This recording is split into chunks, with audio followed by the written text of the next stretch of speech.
topics and opinions expressed in the following show are solely those of the hosts and their guests and not those of W4CY Radio, its employees, or affiliates. We make no recommendations or endorsements for radio show programs, services, or products mentioned on air or on our web. No liability, explicit or implied, shall be extended to W4CY Radio or its employees or affiliates.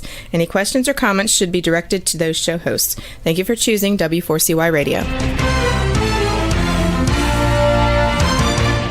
Welcome to the Ask the Experts show on W4CY Radio and Talk4 TV, where we bring you educational information from top local experts in the fields of legal, health, financial, and home improvement. Now sit back and listen to experts in family law, association law, hearing loss, business brokers, home care, along with many other topics. Now here are your hosts, Steve-O and Sophia.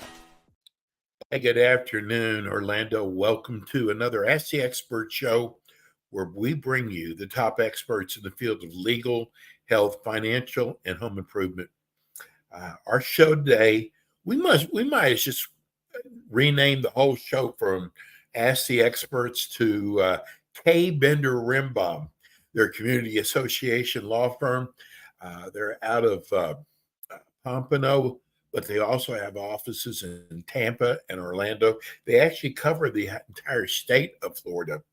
Our expert today is from their office. He's out of the Orlando office, and we have a new name for him now. He's now board certified, Alan Swartseed. Hey, good afternoon, Alan. Thank you, Steve. Yeah, it's been an exciting development over the last few weeks since the last show. Board certification is very important to me, and I'm glad the Florida Bar is recognizing, I guess, my expertise, my experience, and I can now finally match up and go toe-to-toe officially with 7 others within the firm that are also board certified in this area of law. It's quite an honor, and you really have to put a lot of work into that. Yeah, I was very glad to get my results because it means I don't have to do that work again. I just got to keep putting the work to, remaining within the industry and keeping up to date, which is part of what we do on a daily basis and part of what we're here to discuss today, I guess, Steve. Yes, I tell you, one of the great things about K. Bender Rimbaum is they really believe in education, and the people like Alan and Robert K. They give their time for free to educate you. They have classes which we're going to be going over during the show, all the classes they have coming up. But Alan, everybody is wanting to know about. There's so many new laws that the governor has signed on. Yeah, so are we doing a 2-hour show today and talking about nothing else, Steve? Because that's but yes, I was there's telling Alan that we our biggest show.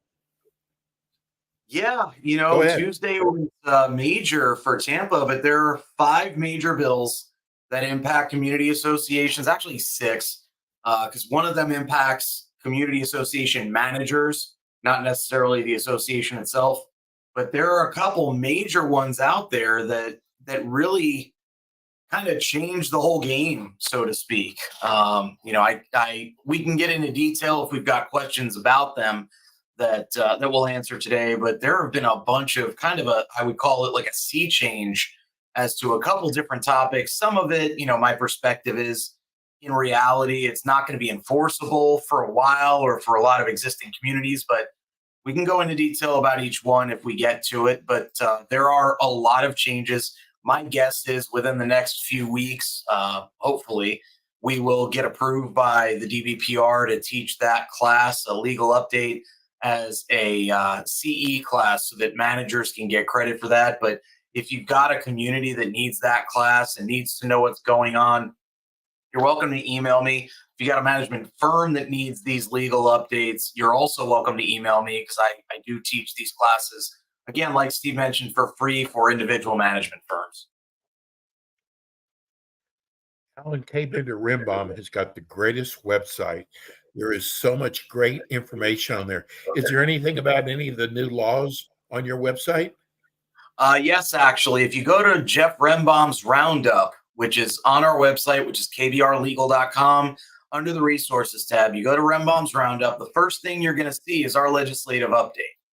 And that is a 39-page document that goes through the basics of everything that changed that impacts community associations and managers this year. So it is a huge document, and it'll take you a while just to read it. But that, I think, is probably your best resource, other than once we come out with an actual class explaining some of this stuff. Because, we're going through the basics, but for example, in a specific law, if I'm telling you I don't think this is applicable, that's not going to be included in that breakdown that we're providing to everyone. We'll provide it to everyone. It's just not part of Jeff's Roundup article. But I do recommend taking a look at that, because it's a great resource. And frankly, I keep it on my desktop on my computer, because it's something I'm referring to on probably a daily basis right now, if not multiple times a day, in case there's something that I want to make sure. I'm one of those nerds where you ask me a question, I know the answer, but I'm still going to look it up and make sure I got it right. So I use that as a resource pretty much, I'd say, multiple times a day over the last 3 weeks since Jeff put it out. So I think that's probably your best bet, is go on our website and check out the resources tab. Well, like we do for all of our shows, we allow you to ask us questions, and you can text it to me at 954-336-3767, or you can send them to me, like most people do, at Stephen. It's STEVEN at AskTheExpertsRadioShow.com. We have got so many questions for you, Alan, and gosh, you always manage to do such a great job answering them. Let's get started. Does an earlier foreclosure on HOA property invalidate a cost-sharing agreement on the property? I mean, if you're talking about a cost-sharing agreement that's recorded and runs with the land, probably not. And, a cost-sharing agreement is basically, hey, we're going to share and spread out the cost of doing some type of maintenance, repair, replacement of an asset. I don't care what asset it is. So what I'm saying is, if that was recorded in the county public records and it includes the legal description of the land that it pertains to, chances are a foreclosure is not going to wipe that out. It's just like the covenants of a condo or an HOA that survived that foreclosure. So the short answer is it would depend on certain factors, but most likely that cost sharing agreement survives the foreclosure. Whether that's a mortgage foreclosure or an association lien foreclosure doesn't really matter. I got to do this, Alan, because it is so special. We are getting so many texts, people putting on the chat line, people congratulating you. And I stopped the show for that. I genuinely it is a big deal. It is. I've been to a couple for the last few days, and same thing. People have stopped me and called me over, and it's a really nice feeling to be recognized, not only by the bar, but by my peers. I was at an Inns of Court meeting, which is basically a bunch of judges and attorneys meeting up together and talking about the law last night, and was stopped by several judges, several other attorneys. So I don't want to take the whole show up talking about that, but I agree that it's a big deal. I genuinely appreciate it. And hopefully people also have questions and are not just here to congratulate me. But I do appreciate it from Steve and from our listeners. Okay, so because of all these new laws, can a person's 18-year-old HOA completely create new CCR, and how to start? Okay, so it sounds like you're basically saying you've got to, and I apologize if I'm misunderstanding the question, but if you've got an 18-year-old community and what you're trying to do is basically completely redo all of your documents, yes, that's an option, but it's going to require a lot of work by an attorney, and it's going to require a vote of your members. If all you're trying to do is change the covenants that govern your community, then it doesn't require a brand new corporate entity and getting approval from the government of the state of Florida and having a new developer. Really, all you have to do is have someone look through your documents, prepare an amended and restated declaration that contains the covenants you want in there, and then the members get to vote on it. I mean, that's a process that we work on a fairly regular basis. And it usually will entail an initial stage of us going through everything, letting you know statutorily what is okay and what's not, what complies with Florida law, what changes you really should versus need to make. And then the board gets to decide, what do we want to put in here? Now, keep in mind also, that can be a time-consuming and expensive process. It might be easier to just adopt a couple amendments if you're sitting here saying, we need to completely redo everything, but really all you want to change is 4 concepts. That's going to be a significantly less costly project for the association. And if you're only making a couple changes, I don't really recommend starting from scratch and creating a new declaration, or even, starting from scratch with an amended and restated declaration, unless you got a bunch of previous amendments that you can consolidate everything together so that it's easier to review everything in one document. But if you're talking about, well, we created a community 18 years ago and we want to make a couple changes, just do a single, simple amendment process. That's still going to require a member vote, but it's going to cost you $10,000 to $15,000 less than completely redoing your documents. Usually if we're talking about just 1 or 2 changes, you're looking at maybe 3 to 5 hours. It's not a major undertaking. If you're talking about a complete redo, we're talking about thousands and thousands. So I understand, I think, what the question was, but I think you need to look at, what do we really want to change? What do we really not like about what our documents require? If you don't like what the board's doing, get on the board and make some changes. That's a different story. Okay. Let's go to Brian from Citrus Highlands, HOA, wondering if there's a statute that prevents redaction of personal information on official records. So the only statute that would allow... He said, we require ARB violation report forms to be signed by a member in good standing in order for action to be taken. Yeah, I mean, the problem with trying to redact that information is that it's now an incomplete record. There's nothing in the statute that says that document, that's not personal information, that's someone's name. If the address that they're listing is a mailing address that's already listed in the association records, then it's already in the association records and it's something that statutorily you're required to produce. What you might be able to redact are phone numbers or email addresses that are not being used for purposes of association notices.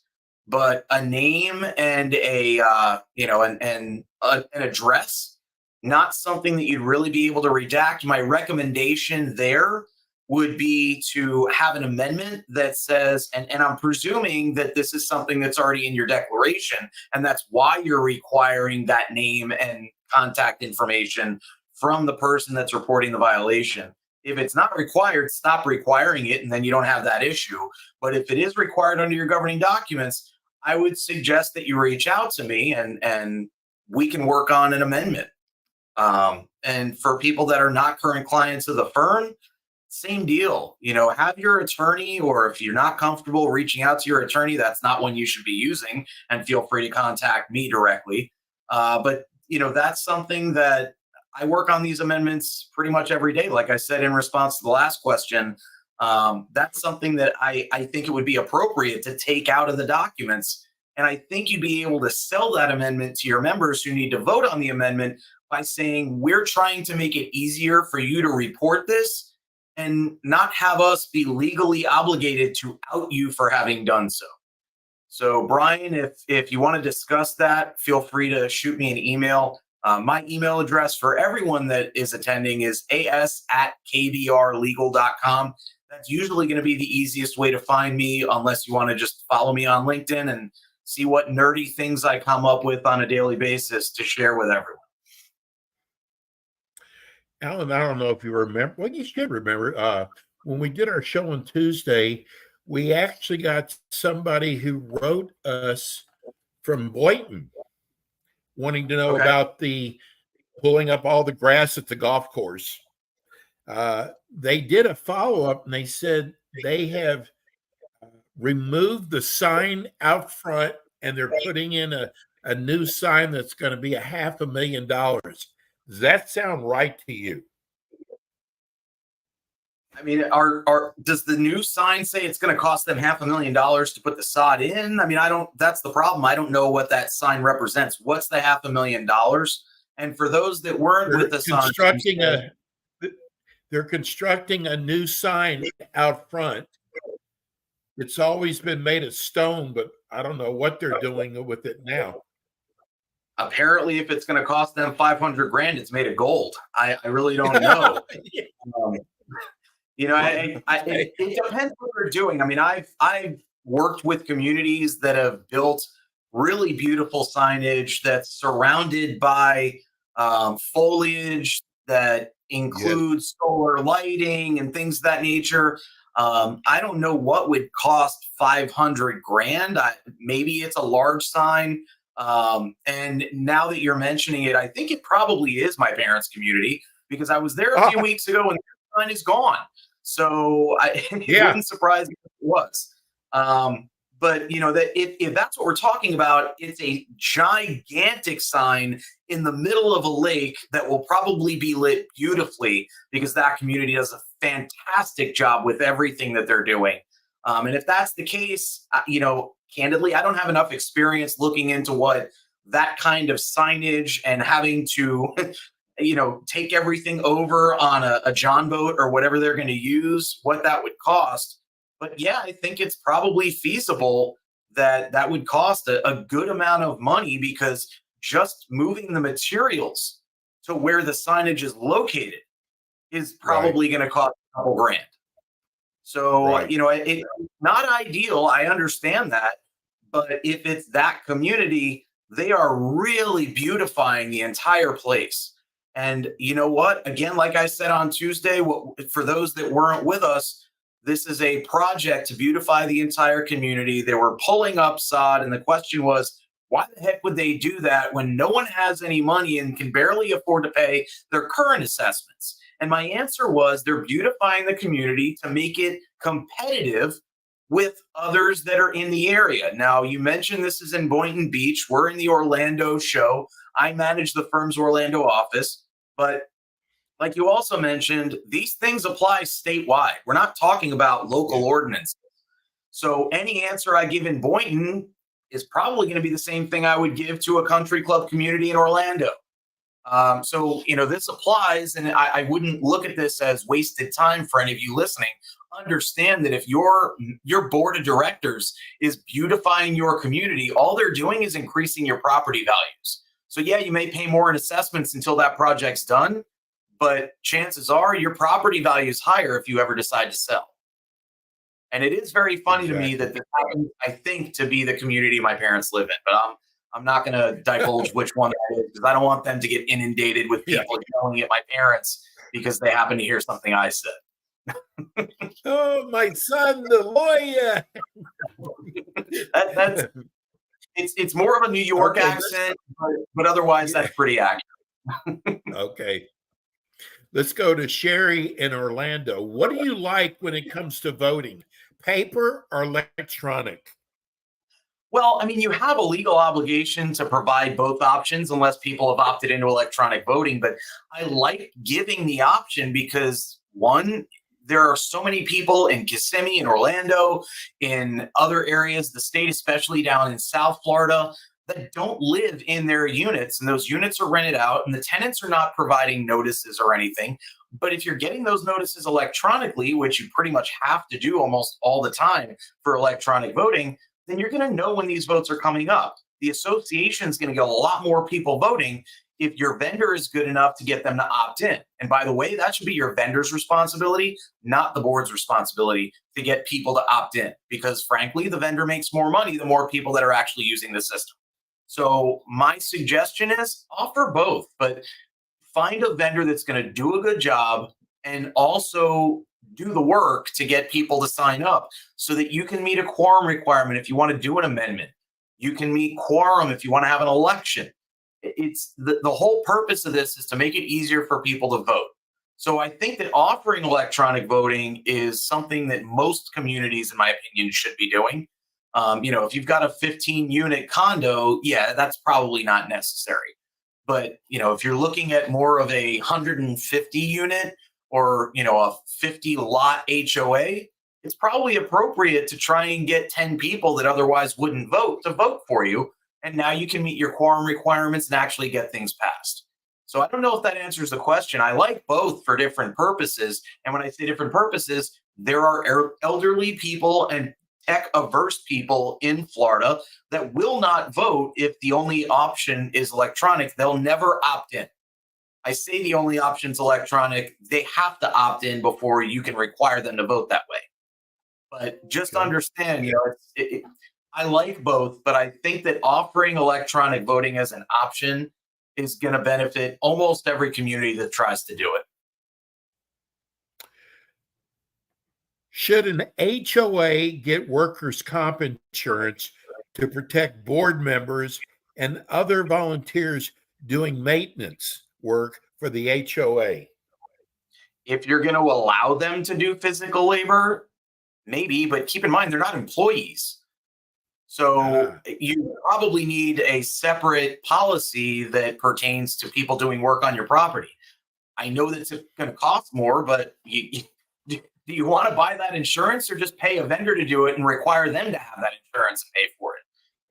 It's 6 in one, half a dozen in the other. But frankly, you're far more protected if it's a vendor that's doing that work that is properly insured versus the association just having people go onto the property and start working for you. At a minimum, I would suggest that they sign a liability waiver that's prepared by your attorney before anyone starts volunteering to do physical labor for the association. I was literally just talking to Joe Stanoff, my associate, before we hopped on to this radio show about how his community it's located in Longwood, Florida, and it essentially is where they have kind of a voluntary association. They collect very little up front, but they use that money to beautify one or two things a year or every other year. And they have a couple people that the neighbors adjacent to the signage water the plants that are adjacent to the signage using their own wells.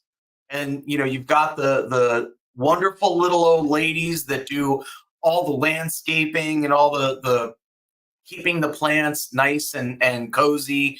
That's great, but they're putting themselves, the association is being put at great risk. If one of those people falls while they're trying to do the work, they're going to claim that, the association, the board asked them to do the work and they got injured doing it. I mean, and workers' comp probably wouldn't cover that because they're volunteers. So I don't know that workers' comp is appropriate unless you've got employees. There might be an insurance policy that would cover that. It's probably your general liability policy that covers damages on the property. But in reality, my recommendation is if you're considering spending the money for that insurance, spend the money for a vendor to do the work instead.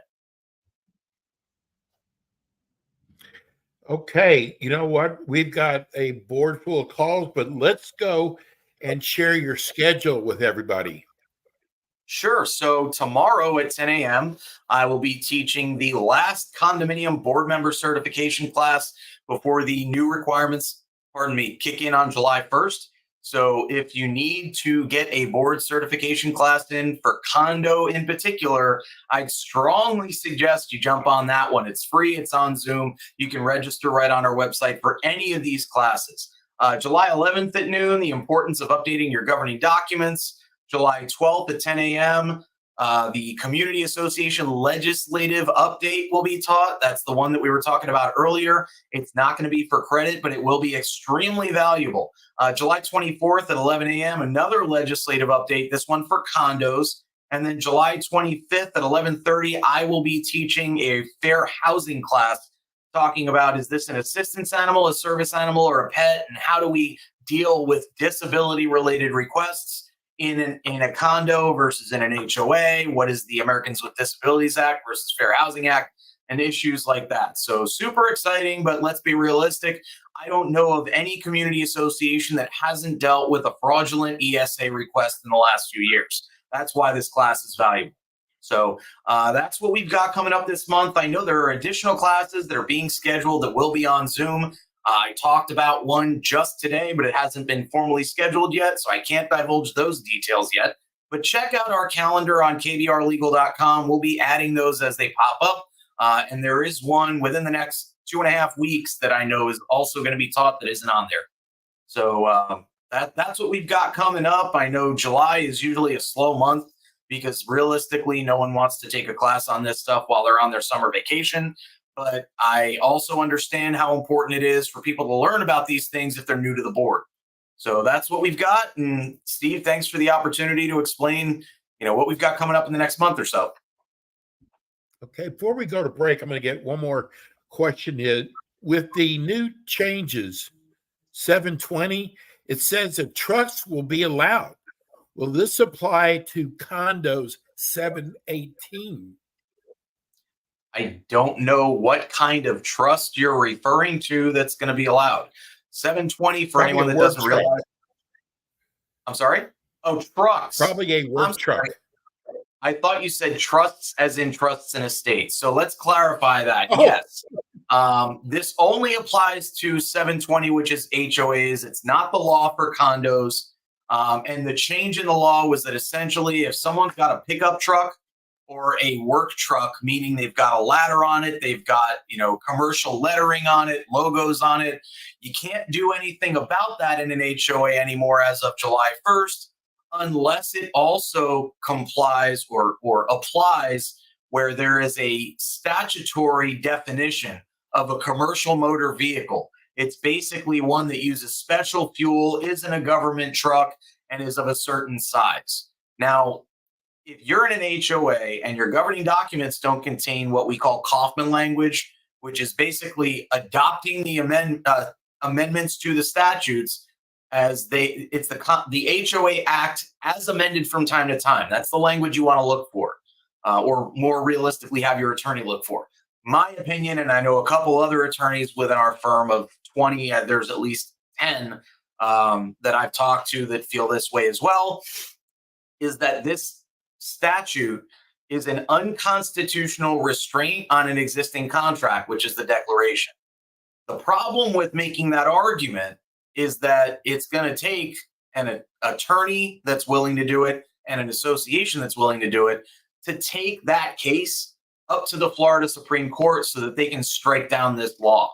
And what that means is a couple $100,000 in attorney's fees.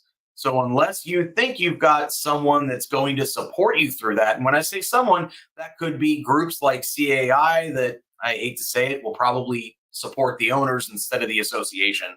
A couple other groups that might be out there, attorneys that might support this type of litigation to knock this law out. It's really a risk analysis that the board has to perform to decide whether we wait and see if an owner brings this law up and then we fight it, or we just decide across the board, we're going to treat the statute as though it's applicable, even though the attorney's opinion might be that it shouldn't be. So that's a long way of saying it applies unless you are willing to make the argument that it doesn't. But it does not apply. The truck rules and the commercial vehicle rules do not apply to condos that have changed. The rules that have changed this year in the Florida legislature do not apply to condos. It's HOA only. Won't apply to co-ops either, by the way. Okay, we're going to go to break. Tell people how they can reach your office, Alan. Sure. So my personal email for work is as@kbrlegal.com. If you've got any questions, feel free to reach out to me anytime. If you have any questions for the firm as a whole, or you want to talk on the phone, the number is 954-928-0680. That will reach any of our offices, whether that's Pompano, Tampa, Palm Beach Gardens, or my office in Orlando. Okay, we're going to go to break. When we come back, we have more with Kay Bender Rimbaum. We'll be right back.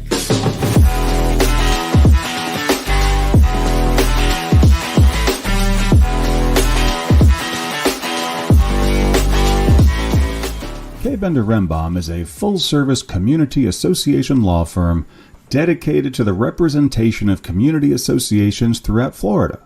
On kbrlegal.com, you can learn more about their offices in Pompano Beach, Palm Beach Gardens, Orlando, Tampa, as well as throughout Miami-Dade by appointment. Several K. Bender Rembaum attorneys are board-certified specialists in condominium and plan development law and assist clients with all matters of community association legal issues while keeping them up to date on new developments that affect their associations. K. Bender Rembaum is also a well-known provider of free legal education for managers and board members. Contact K. Bender Rembaum today by calling 800-974-0680. That's 800-974-0680 to reach any of their locations. You can also visit them online at kbrlegal.com or write to them at info@kbrlegal.com. And we are back with the Ask the Expert show on W4CY Radio and Talk4 TV with your hosts, Steve-O, Sophia, and their expert guests. And we are back. We want to thank everybody for all their messages, their questions we're getting. Again, you can text us at 954-336-3767 if you've got a question for Alan. I want to make sure that I know people are going to the chat line. We have so many things on our plate here to do that it's hard to get to all the chat people. So don't feel offended if we don't get your question on chat. We are getting about 50 questions a month on this show. The show has become so popular. We're going to go to our questions again. This is from Jerry in Orlando. Okay. We have a small HOA and find it a problem to get a board of 4 people. How can we get more people involved in the board? Well, one thing you can do is reduce your board to 3, depending on what your bylaws say. They may say you need to have between 3 and 7 or 3 and 9. You know, I hate to kick anyone off, but reduce it to 3 so that you can make decisions. You're not deadlocked. If you want to get more people on, just explain to them that they can be part of the decision-making process for the association, meaning that they get to control what happens in their own community. If you can't find anyone that cares enough, I hate to be blunt, but that's not a problem that is uncommon in Florida. I mean, I routinely have communities having a tougher time, especially with some of the changes to the law that make it even more difficult to be a board member. I frequently find that the bigger problem is not figuring out who to allow onto the board. It's finding people willing to serve in the first place. So if you're comfortable with 4 and you're routinely on the same page and able to make decisions and you're not worried about that potential deadlock, just keep the 4 and keep doing what you're doing. But if you find that there is a regular disagreement, then maybe you need to have an election. Now, the problem if the next election that comes up, if the plan is to figure out which 3 will stay on at that point because no one's willing to step down, the problem's going to be that if you can't find people to serve, you probably can't find people to vote either, and you won't have the election. So everyone rolls over to the next election, or at least the next term. So, I wish there was a way that you could incentivize people, but realistically, my free classes and things like this are the best incentive I know of. You can't really pay people. I guess in an HOA, technically you could look at your documents and see if they allow it, but I'd be surprised if that loophole isn't closed immediately by the legislature next year anyway, because they're closing everything else and making HOAs just like condos, even though that makes no sense. It wouldn't surprise me if they start closing every loophole that we can find to try and benefit people and convince them to actually serve on a board. Chris in Orlando, we received an insurance settlement and never had a board vote. How can we see what happened to that money? Well, the board might have voted during a mediation. The board might have voted outside of a board meeting. You can request to inspect the official records. I don't know if Chris is on the board or not. If not, and Chris is trying to figure out, what happened here, request to inspect the official records of the association, and hopefully there will be either meeting minutes or a written resolution of what happened here. Alternatively, if there was actual litigation, you might look on the court's docketing report online for your county, and that might actually show a settlement agreement that can show what money was given to whom, who signed the settlement agreement, etc. And hopefully that person that signed was authorized to do so.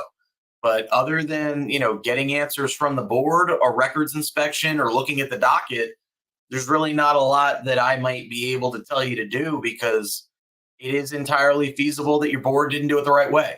Hopefully they did, and hopefully the records will show that. But if not, I don't really know what recourse you'd have to try and challenge the validity of that settlement. I think from the question, you just want to know what happened, and that's totally understandable. But I think you're kind of limited to those three options here. You did such a great job with the question we had on Tuesday, and I'm getting all the people who are asking the same question. They all want to know, Alan, what do you like about the new laws? I like the education requirement that board members are required to actually be educated about what their obligations are and how to do things the right way. Up until July of this year, the requirement was that you either sign a piece of paper saying, I've read the documents and I'll do my best, or you actually take a class like the one I'm teaching tomorrow. The people that have signed a piece of paper generally have no idea what the hell they're doing. They've never run a corporation before, which, by the way, is what you're doing if you are on the board of directors of an HOA or a condo or a co-op. They tend to have less knowledge and don't even know the right questions to ask their CAM or their attorney. Whereas the people that have taken these classes, even a boring one that I didn't teach, tend to do better and understand a little bit more of what their obligations are, and they're better equipped to comply with those requirements. Now the law is going to say you not only have to take an actual class, but you're going to be required to take a continuing education, so that when legal changes are made, like the statutes that I said it would take 2 hours to go through this year, you're going to have to actually know what's going on in the legislature. You're going to have to know what you should be doing with respect to collection of assessments, covenant enforcement, things like that. You're just less likely to make a mistake if you actually know what your obligations are. I'm trying to think of anything else that I like. Most of it was stuff I don't like. I know you'll be shocked. I like the additional educational requirements for managers, because I think that the initial licensure requirement, it requires like a 1-day class, I think, and then taking a test, which is certainly not easy. And there are plenty of people that are not capable of doing it.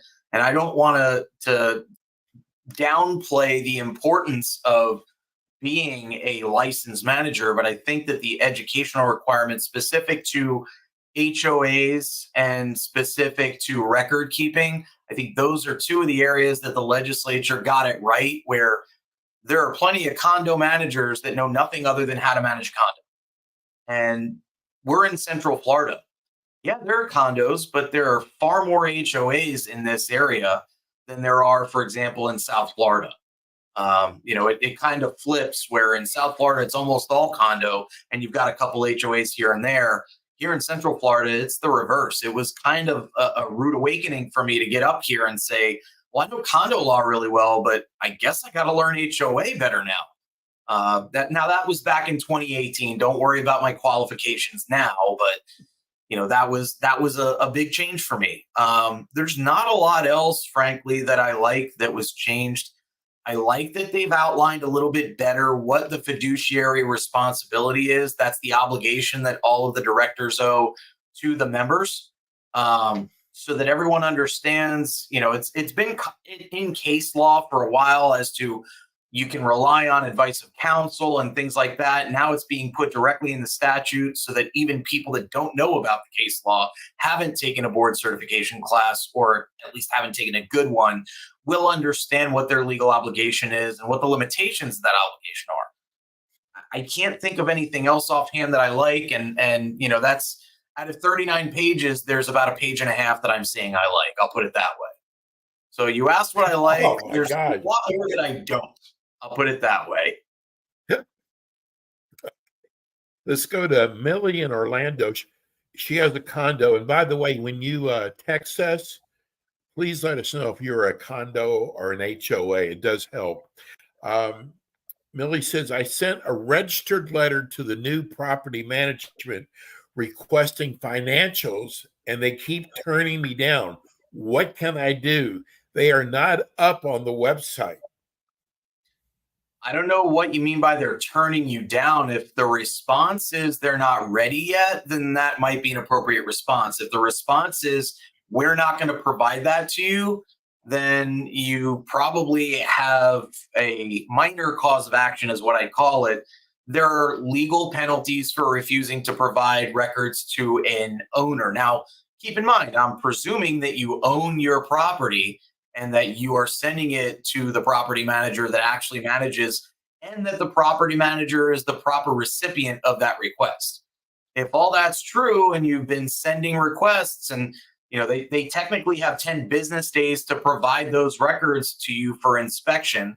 If they're not on the website, they're not accessible anywhere else, and they're basically saying, go do what you got to do, I'm not providing you anything, then that's probably an inappropriate response, and you might have a cause of action, which would basically be $500 in damages, which is $50 a day beginning on business day 11 after a proper request was made, up to that $500 cap plus your attorney's fees and costs. The first thing you're going to want to do is probably going to be to have an attorney take a look at your situation and figure out what your rights are.